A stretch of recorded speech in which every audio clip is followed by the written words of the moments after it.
All right, everyone. The Supreme Court has weighed in with regards to the Alien Enemies Act, and this is a nuanced decision. I happen to disagree with it. I side with Clarence Thomas and so forth on this. I believe they should have sided with the Trump administration, but at the same time, I can sort of understand the meaning behind their decision. Link in the description, archived, of course. Technically speaking, on a limited basis, they are right, but they are pragmatically wrong. The fact is that the group of people, there's a very small group of people, specifically certain groups of Venezuelans, that have been labeled cartel members and stuff like that, and they're slated for deportation. Trump invoked the Alien Enemies Act and said, well, we're kicking them out of the country. I mean, they can't be here. SCOTUS punted it back down to the appeals court and said, well, no, you can't do that right now. You have to actually establish that these people are, criminals.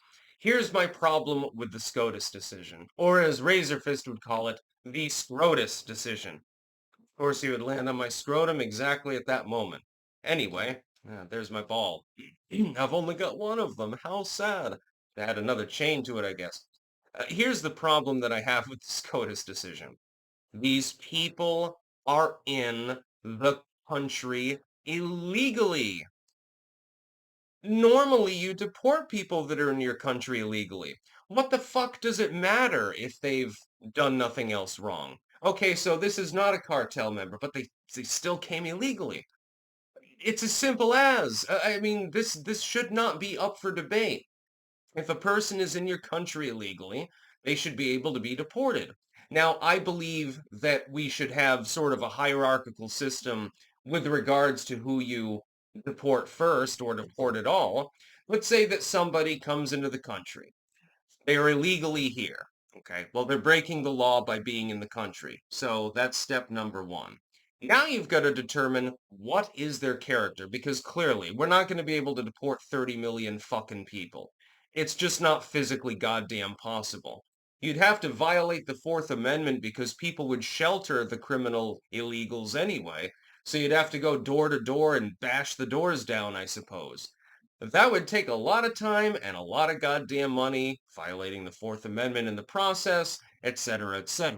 So, you have to prioritize.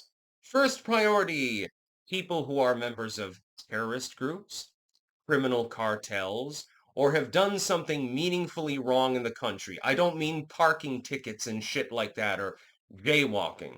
I mean, hey, he slashed somebody's head off. Oh, and that dude over there, he shot several cops. I would prioritize them for deportation. I think that that would make sense. The second rung would be people that are in the country. They are derelict, generally speaking, but they're not really breaking any meaningful laws or something. Maybe there's like petty larceny or something like that. That's not a priority. I would think that the trendier Agua members would be more of a priority than them.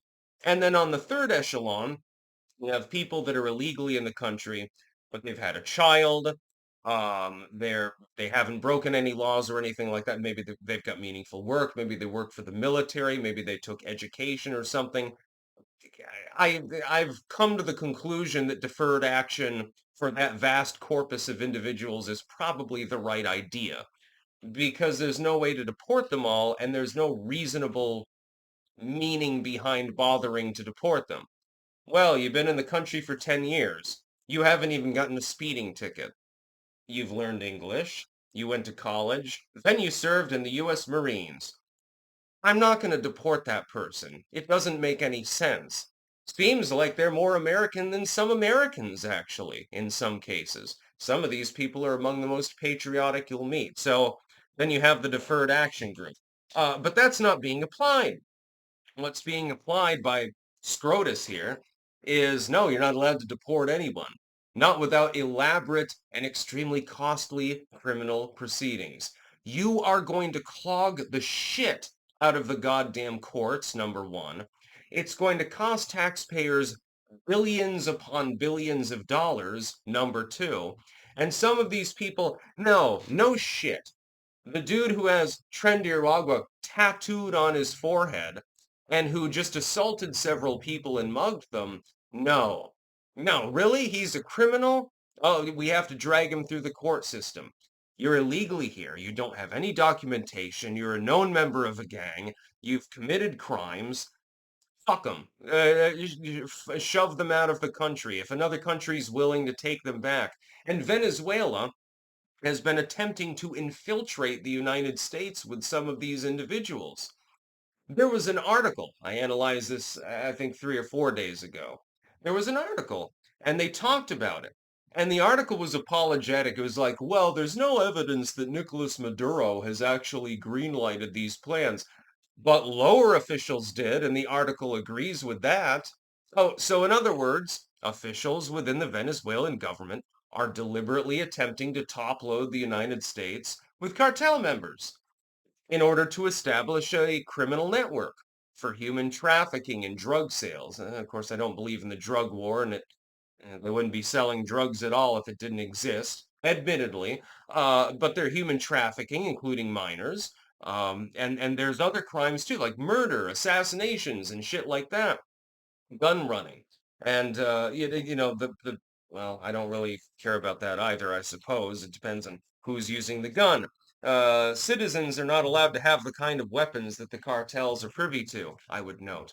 Um, but it makes no sense. The public policy under the Biden administration doesn't make sense.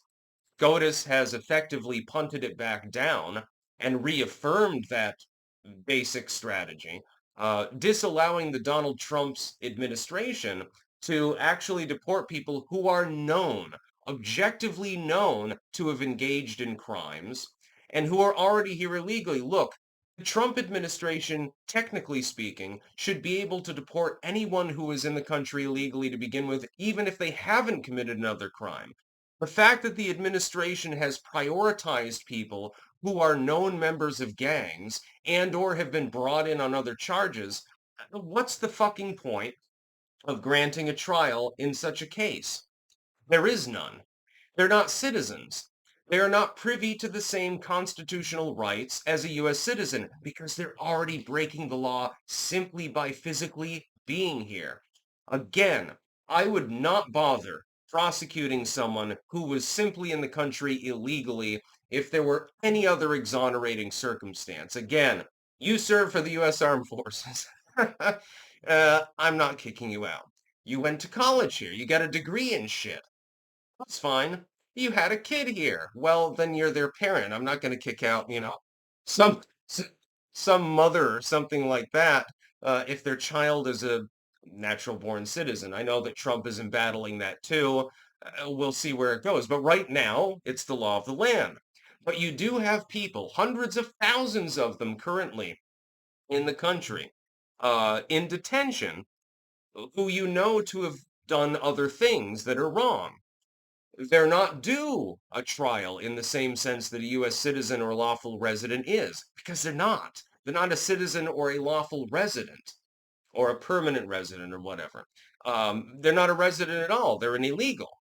Uh, they're in a different legal class. This is the way that, by the way, most countries in the world work.